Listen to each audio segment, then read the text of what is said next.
Alabado sea Jesucristo. En primer lugar, quiero agradecer a Dios que me da esta oportunidad de hacer conocer nuestra Iglesia Universal según el rito maronita, que forma parte de esta Iglesia en el mundo entero, la Iglesia de Jesucristo. Quiero agradecer también a los jóvenes de Confidere que están haciendo este tipo de evangelización para hacernos más enamorados de nuestro Jesucristo y de nuestra iglesia, la Iglesia Católica. Yo soy Monseñor Fadi Bushebel, exarca apostólico para los fieles maronitas de Colombia y delegado del dicasterio de las iglesias orientales para los maronitas de Ecuador y Perú. Fui nombrado por el Papa Francisco el 12 de enero de 2016 y en Colombia estoy fundando la diócesis maronita con la ayuda de Dios y su gracia. El tema que vamos a hablar es la Iglesia Oriental Maronita. Nosotros sabemos que la Iglesia Universal, su nombre lleva su significado. La Iglesia Católica quiere decir universal. La fe salió seguramente de Jerusalén, a través de la experiencia de los apóstoles con nuestro Señor Jesucristo, quienes salieron de Tierra Santa a Antioquía, pasando por el Líbano, y desde Antioquía a Roma, de Roma a Grecia, de Grecia a Alejandría, de Alejandría a la India, y de así fue extendiéndose la iglesia de lugar a otro lugar. Cuando hablamos de iglesias patriarcales, quiere decir estas iglesias fueron fundadas por apóstoles. Nosotros, el caso de la iglesia maronita, fue fundada primero en Antioquía. Antioquía fue la sede más importante del Imperio Romano en Medio Oriente. Por eso San Pedro, saliendo de Tierra Santa, pasó por el Líbano, pasó por Siria, llegando a la frontera entre Siria y Turquía actual, que era la zona de Antioquía.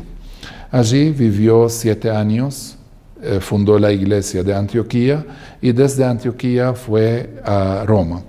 No olvidamos que en Antioquía los cristianos fueron llamados de este nombre por primera vez, como nos dice el Hecho de los Apóstoles. Y antiguamente no se llamaban las iglesias católica, ortodoxa, anglicana, protestantes, etcétera, porque no había estas divisiones. Las iglesias tomaban el nombre de la lengua. Por ejemplo, la iglesia siríaca porque hablaban el siríaco, la iglesia armenia porque hablaban el armenio, la iglesia latina porque hablaban el latín. De esta manera, Antioquía hablaban el siríaco antiguo, que viene a ser el arameo que nuestro Señor Jesucristo habló. Cuando hablo de siríaco, digamos arameo, es porque el Forat, que es Mesopotamia, su norte y su occidente, o su oriente y su occidente. Al oriente hablaban el Strangene o los caldeos de hoy, y al occidente hablaban el siríaco antiguo, que es el arameo.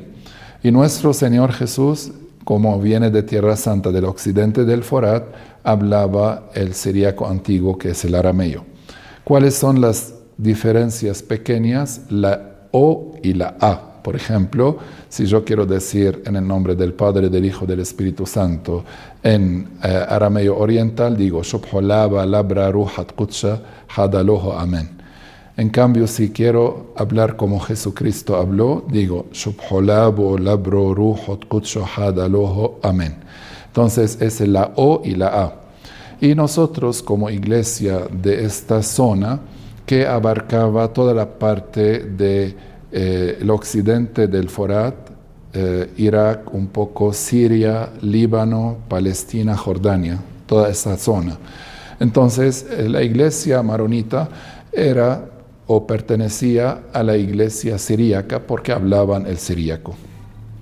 Seguramente los primeros 3 siglos del cristianismo había mucha persecución y por lo tanto la iglesia no estaba organizada como hoy en día. Los cristianos escapaban de un lugar a otro, los perseguían acá, iban al otro lado, pero siempre la persecución tiene su faceta positiva. ¿Por qué? Porque cuando nos sacan de nuestra tierra, alguien queda y otros se van.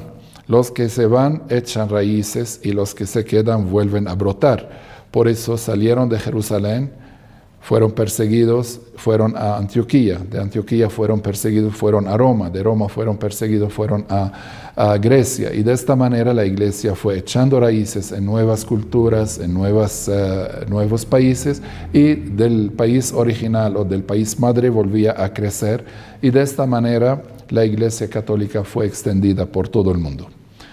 Después de la libertad religiosa que se le dio a los cristianos en 313 con Constantino, la iglesia empezó a pensar a nivel teológico. Bueno, yo creo en Jesús, pero este Jesús, ¿quién es? Es representación de Dios, es un Dios verdadero, es un superhumano que llegó a ser Dios, es un Dios en forma humana. ¿Cómo es este Jesús?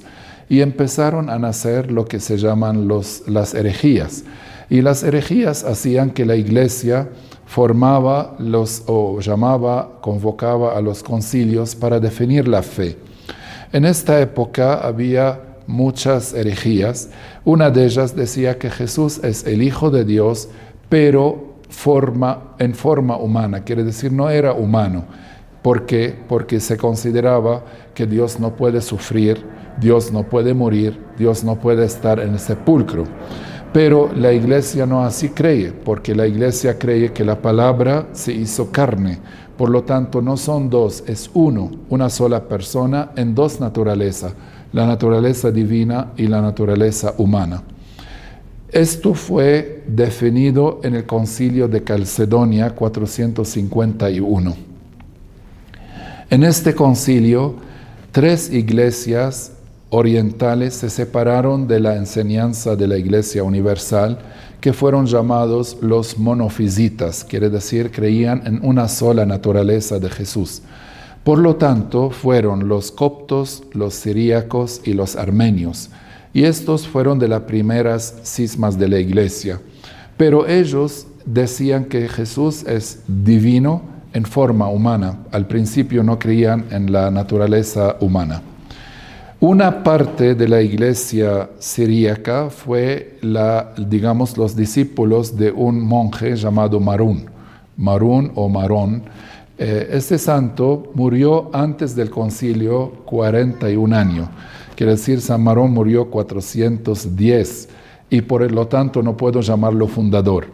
Pero ¿qué hizo San Marón? San Marón era un monje sacerdote, vivió en el aire libre y Dios le concedió la gracia de sanar todo tipo de enfermedades psíquicas, espirituales y corporales. Y cuando San Marón era así tan conocido, la gente venía, unos por curiosidad para ver cómo cura a las personas, otros para imitarlo, otros para pedirle gracias. Se formó a su alrededor como un conjunto de ermitaños, hombres y mujeres, y de campesinos que vivían la espiritualidad de él. Por eso se formó un conjunto, fue llamado Casa de Marón, quiere decir, Beit Marún quiere decir la Casa de Marón. Claro, por ser el sacerdote tiene 3 dimensiones que no puede escapar. Primero, la Eucaristía. Segundo, la oración y la prédica. Tercero, la iglesia. Eso no puede un sacerdote dejar de hacerlo.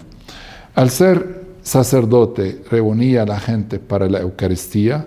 Al ser predicador, enseñaba la verdad y ayudaba a las personas a orar.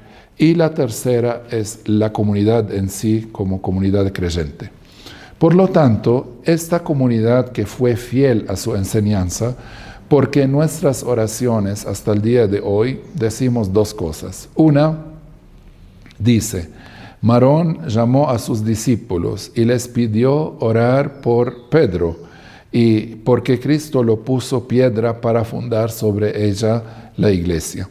Desde aquel tiempo hasta el día de hoy, los maronitas mamamos con la leche de nuestra madre esta convicción. Mi fe es la fe de Pedro, la fe de Pedro es mi fe.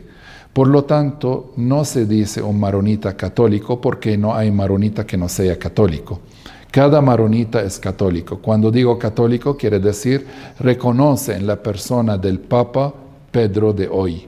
Por lo tanto, esta comunidad pequeña, que con el tiempo fue llamada el pequeño rebaño, que a nosotros nos encanta este nombre, porque nunca fuimos con numerosos muy grandes, sino siempre fuimos esta pequeña comunidad eclesial hermosa y linda. Entonces, esta comunidad fue fiel a la enseñanza del concilio, por eso nos llamaban calcedinenses, quiere decir que pertenecíamos a Calcedonia. Entonces, de esta manera, nosotros fuimos los únicos orientales que no nos separamos en esta etapa, estoy hablando de 451, de la Iglesia Universal. Pasó el tiempo, hubo la invasión árabe, se quedó la sede de Antioquía.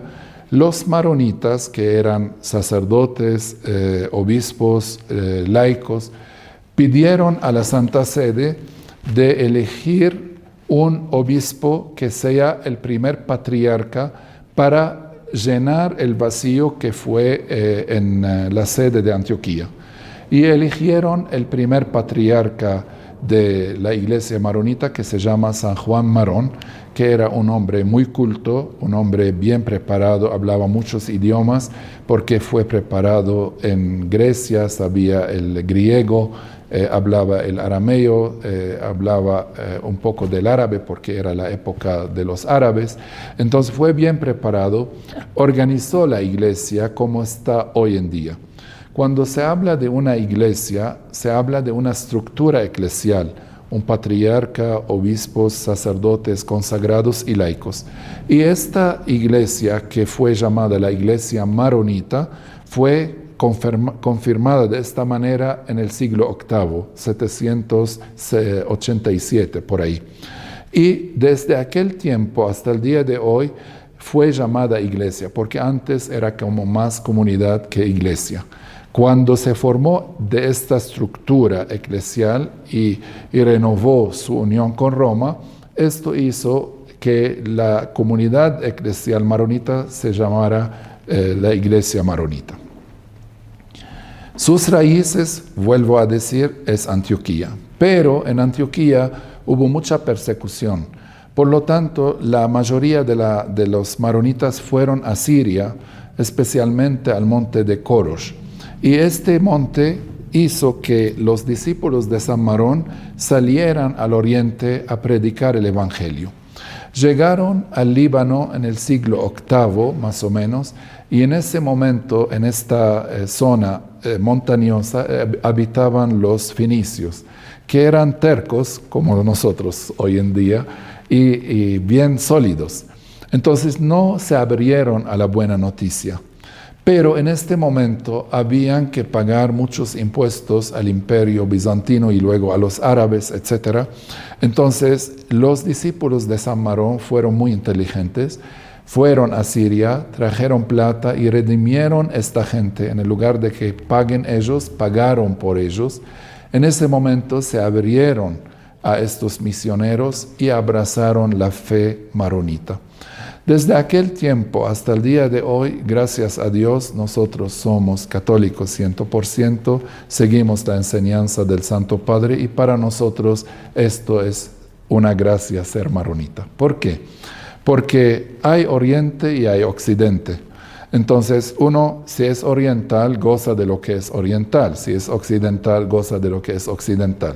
La iglesia maronita, por ser originalmente y naturalmente oriental, con un ligado esencial y profundo con Occidente, se enriqueció en las dos culturas, los dos pulmones. Y como decía Juan Pablo II, si la iglesia respira en dos pulmones, Oriente y Occidente, viene la iglesia maronita a ser como este ligado entre Oriente y Occidente. Por eso consideramos que somos muy, muy afortunados de tener esta gracia. Bien, en esta época hubo muchas persecuciones, empezando por los mismos monofisitas, luego los árabes, luego los ortodoxos, luego los mamelucos, luego los turcos, Quiere decir, toda la historia fue dura con nosotros. En el año 1054, cuando los otros orientales se separaron del todo de Roma y fueron llamados los ortodoxos, nosotros fuimos la única comunidad en Medio Oriente que no dejó este lazo con Roma. Por lo tanto, cuando vinieron las cruzadas al Oriente, llegaban los que no sabían hablar sino o inglés o francés o italiano de los países occidentales. Entonces entraban y no sabían si esta iglesia es o no es de lo que ellos creen. Por lo tanto, se hizo un ligado con el Papa a través de las cruzadas y invitaron al patriarca a celebrar la Eucaristía en el Concilio Lateranense II. Y la historia dice que mientras que el patriarca elevaba al Santísimo, se transforma entre sus manos en Jesús. Por lo tanto, el Papa dice, esta es la fe verdadera, ellos son de nosotros. Nos manda la vestidura latina para que el cruzado se dice, para ver que este se viste como el sacerdote nuestro, quiere decir es lo mismo, y nos mandó las campanas, que esto es también occidental, y de esta manera los cruzados ya saben a qué iglesia entrar porque es la misma fe. Y quedaron desde 1200 hasta 1800, esta iglesia fue casi latinizada, porque todo venía del occidente, porque éramos los únicos orientales y el pequeño rebaño en este lugar. Los papas nos dieron muchos nombres lindos, por ejemplo, una flor entre espinas, el pequeño rebaño, el rebaño fiel, nos dieron muchos títulos lindos. La iglesia maronita conservó su liturgia propia. Cuando hablamos de liturgia, hablamos cómo se expresa la fe. La fe maronita es la misma fe del Papa, la misma fe católica. No tiene ninguna diferencia. Nosotros estudiamos en las universidades de Roma, estudiamos con los latinos, tenemos la misma teología, los mismos sacramentos, la misma fe, pero la manera de expresarla es diferente. ¿Por qué? Porque yo soy oriental y si me encuentro con hombre occidental, los dos somos hombres, pero yo actúo, reacciono, vivo a manera oriental y mi hermano occidental vive a manera occidental. La expresión es la diferente. Doy unos ejemplos. Por ejemplo, en el rito latino, cuando uno entra a la iglesia, dobla el pie delante del Santísimo y le hace una reverencia. Para los orientales, reverenciar es inclinar la cabeza. Entonces yo no me arrodillo cuando entro a la iglesia, pero sí inclino mi cabeza. Por ejemplo, en el rito maronita se conservó hasta el día de hoy la consagración en arameo. Quiere decir, ustedes que viven en el siglo XXI, estamos en el año 2025, escucho las mismas expresiones que nuestro Señor Jesús pronunció en la noche en la cual el amor llegó hasta el extremo en su corazón. Quiere decir, en la noche que Él no podía amar ni como Dios ni como humano más, dijo estas palabras, yo tengo la gracia y la dicha, cuando yo la digo, de escuchar y decir las mismas expresiones cuando Jesús dijo, este es mi cuerpo, esta es mi sangre, hagan esto en conmemoración mía. Entonces, también la iglesia maronita, por ejemplo, como todos los orientales, para nosotros el momento de la Eucaristía es un momento de celebrar al resucitado, Cristo. Por lo tanto, no es un momento de recogimiento, no es un momento de arrepentimiento, no es un momento de entrar hacia uno a sí mismo, sino de celebrar al resucitado. Por lo tanto, por ejemplo, en la consagración no nos arrodillamos, y esto a veces choca a la gente, pero estamos adorando a Dios, ¿cómo no nos arrodillamos? Nosotros como orientales decimos que nuestro cuerpo manifiesta lo que cree, no solo mi boca, mi mente, sino mi cuerpo también. Cuando yo estoy de pie, estoy representando a Cristo resucitado. Por lo tanto, nos llaman el pueblo del resucitado. Durante la consagración, durante la elevación, durante la Eucaristía, no nos arrodillamos. Antes podemos 11 horas, después podemos las demás horas, pero durante la consagración o sentados como la Virgen, recibiendo el mensaje, contemplándolo y tratando de masticarlo para vivirlo bien, o estamos como los apóstoles dispuestos a la misión. Estamos de pie y representando a Cristo resucitado en nuestro cuerpo de pie. Estas son algunas cosas que todavía conservamos diferente del rito latino. Los que vienen por primera vez, en la liturgia maronita conservamos la consagración en arameo, el idioma de Jesús, y el pueblo de Dios manifiesta su fe en la resurrección, estando de pie durante la consagración. بيوم أودق دم حشودي لما بتحايه ساب اللحم بيدا وقديشته بارخ وقادش وخصويا بالتلميذة وكدمار ساب أخو المهنة كل خون هونو دنيتاو فغرودي تحلف يكون واحلف ساقية متقسي ومتياب حسو يضحوبي والحي ده العلم علمين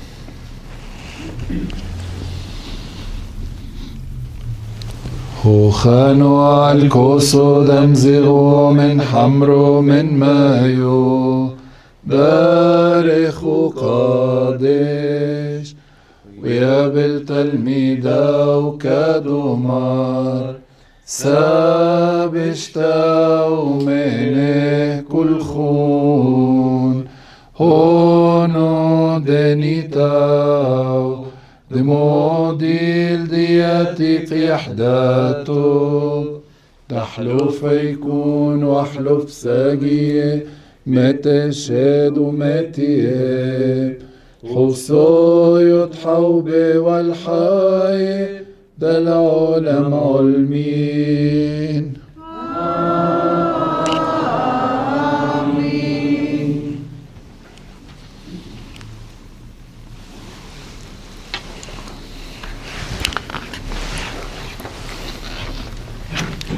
Así celebren en memoria, pues cada vez que coman de este pan y beban de este cáliz, recordarán mi muerte hasta que yo vuelva.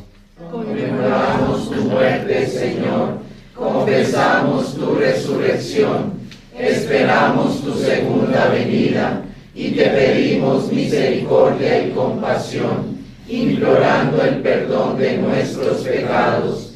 Ten piedad de nosotros. También en la iglesia maronita, todo lo que es colores, por ejemplo, de vestidura eclesiástica, siempre está basada sobre el misterio de la muerte y resurrección de Cristo.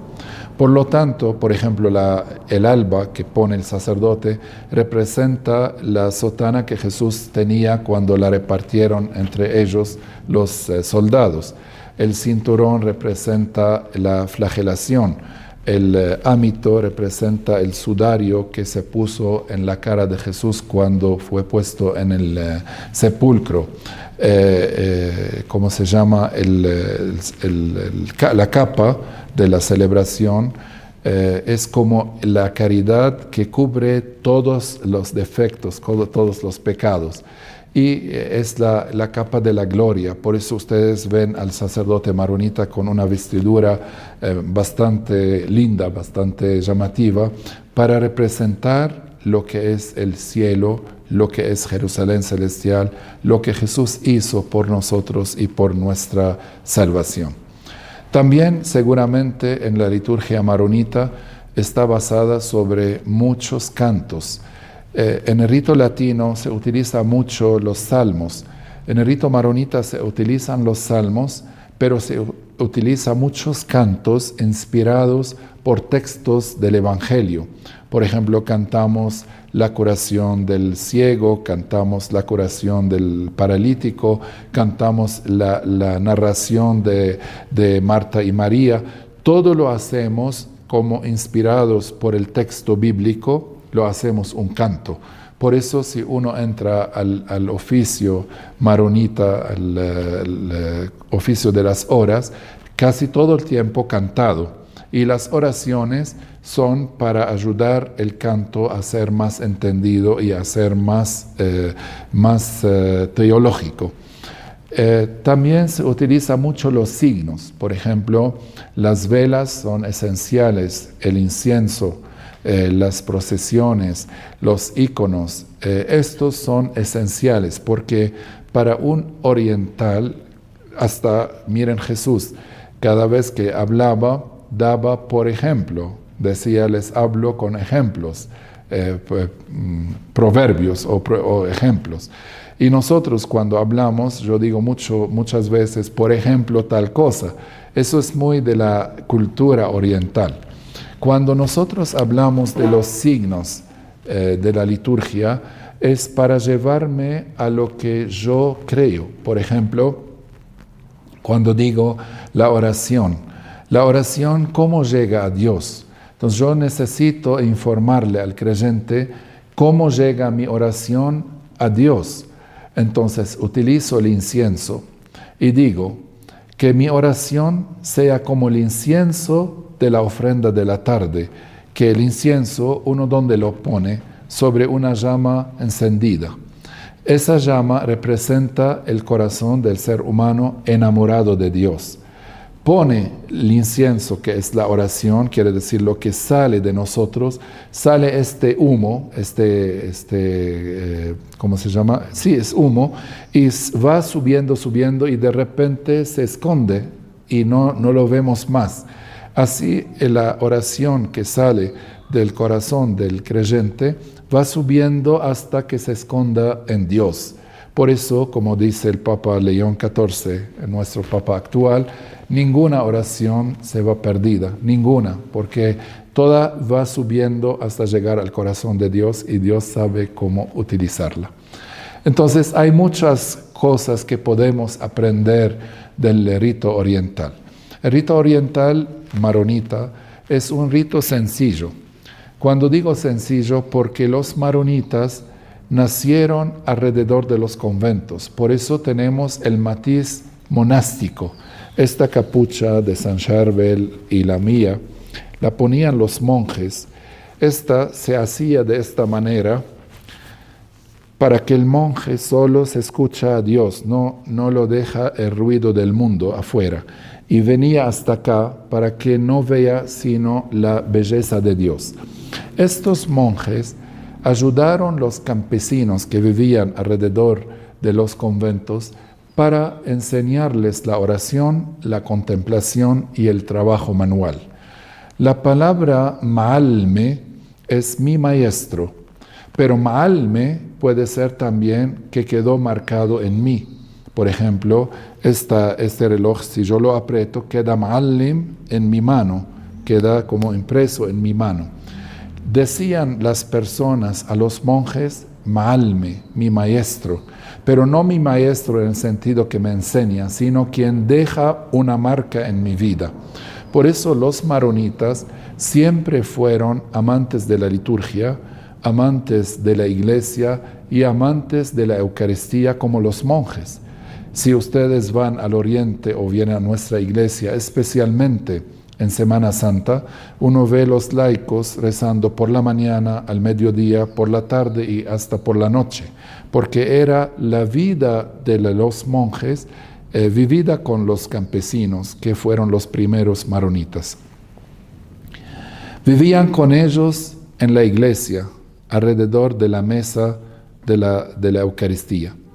Comían con ellos en la mesa del convento, la mesa del cuerpo, y trabajaban con ellos en el campo, la mesa de la tierra. Y de esta manera los maronitas fueron monjes en el mundo. Y esto es algo muy hermoso porque vemos que nuestras familias no solo vienen a cumplir con Dios, sino vienen porque lo aman. Y esto va de generación a generación sembrándose en los corazones de las personas. Por eso, para ser un verdadero maronita, hay dos cosas que no pueden faltar, porque si faltan ya tenemos que ver si somos maronitas o no, que son la libertad y la fe. Ningún maronita puede vivir sino libre, porque Dios nos enseñó vivir la libertad de los hijos de Dios.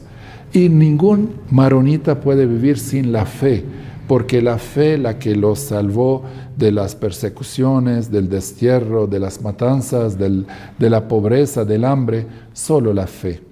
Y esta fe es de vida, no es de deber que cumplo, sino de vida. Por ejemplo, hay un canto a la Virgen María, dicen: la guerra llena la tierra, la gente muere de hambre, nosotros no podemos hacer nada, pero sí tú lo puedes hacer, por eso hemos venido a ti.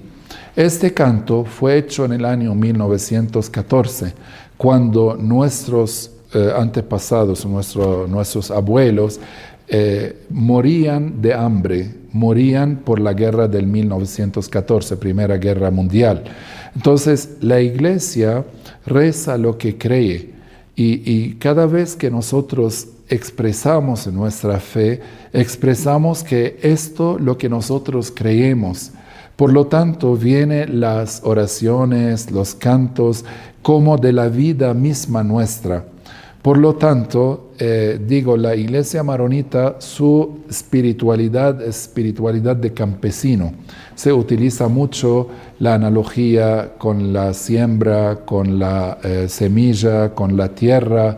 Por ejemplo, decimos a Jesús: Señor Jesús, tú que sembraste a ti mismo en la tierra que es María y brotaste en nuestro mundo, llenando el mundo de tus frutos. Quiere decir, como la imagen de lo que vive el campesino, la fe lo expresa a través de sus oraciones. También hay una característica muy linda, es la sencillez. La Iglesia maronita es muy sencilla. Ustedes entran a cualquier catedral, basílica maronita, no hay oro, no hay plata, no hay arañas de luz muy grandes, no hay íconos valiosos. Ustedes ven un arcado de piedras y la iglesia toda está hecha de arcadas de piedra. ¿Por qué? Porque la palabra de Dios nos dijo: ustedes son las piedras vivas del templo de Dios. Entonces, como las piedras que no son ladrillo, que no son iguales, sino hay una pequeña, otra grande, otra fina, otra gruesa, cada una diferente, representa a los fieles, que cada uno es diferente del otro, pero todos unidos en la fe y en el amor de Cristo, construyen lo que se llama la iglesia.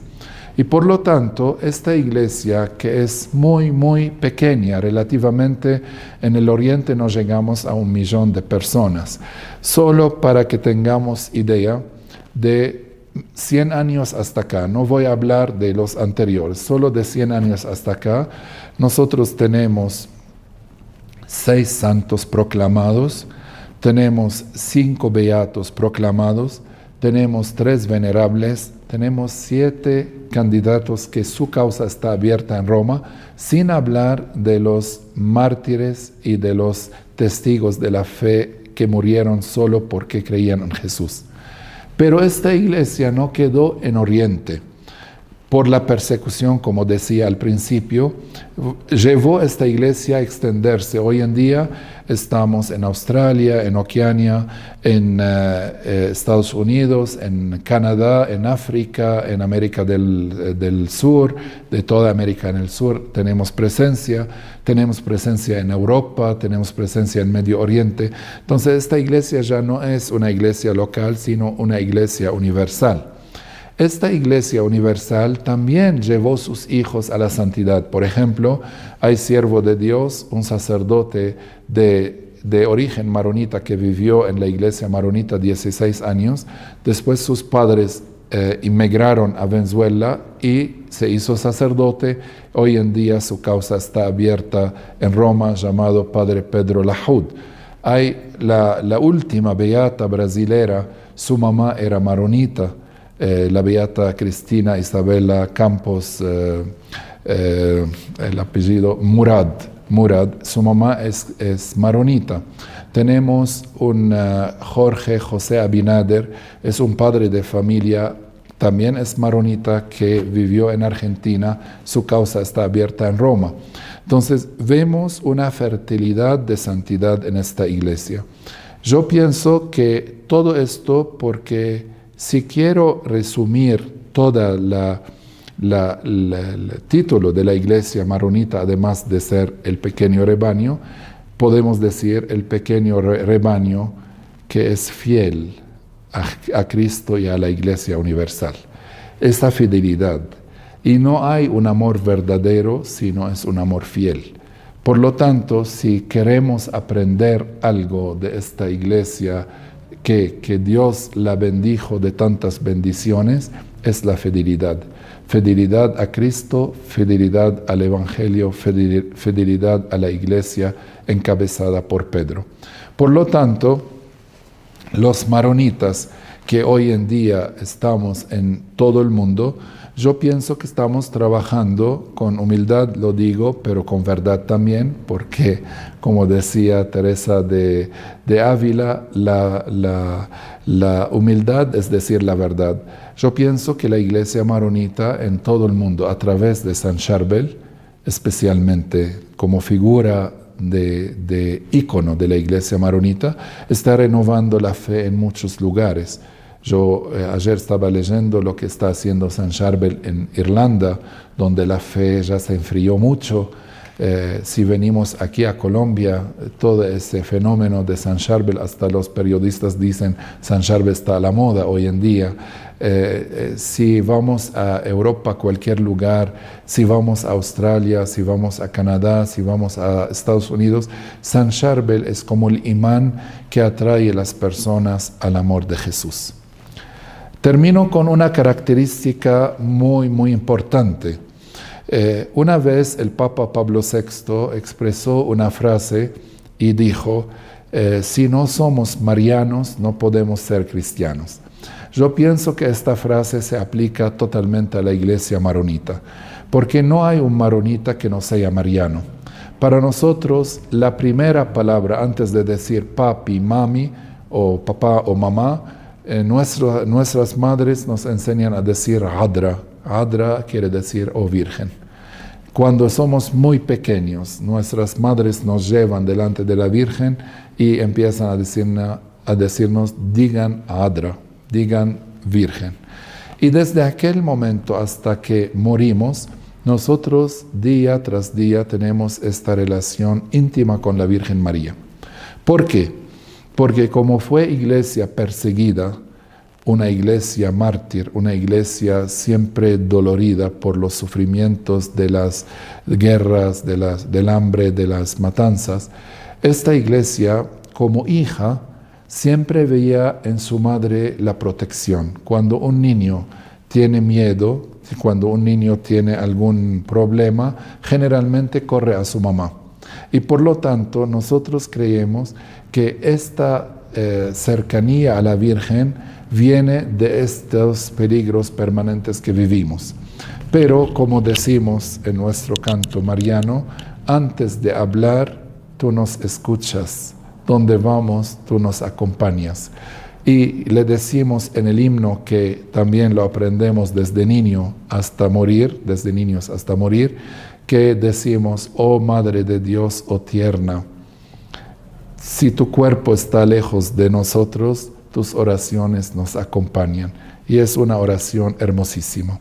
Entonces, para terminar y cerrar, quiero decir que los maronitas ven en la Virgen María esa madre amorosa, esa madre que es el refugio, la que es maestra, la que nos enseña la fe, cómo vivir en fe, esperanza y caridad, y cómo podemos agradar a Jesús al estilo de ella, porque María, como Madre de Dios, ella aceptó la palabra, como dice San Agustín, primero en su oído y después en su vientre. María me ayuda a escuchar la palabra de su Hijo para vivirla en mi vida y dársela a todas las personas que Dios pone en nuestra vida. Les agradezco su tiempo y pido a Dios, con la intercesión de María Santísima, su bendición sobre todos ustedes. En el nombre del Padre, del Hijo y del Espíritu Santo. Amén.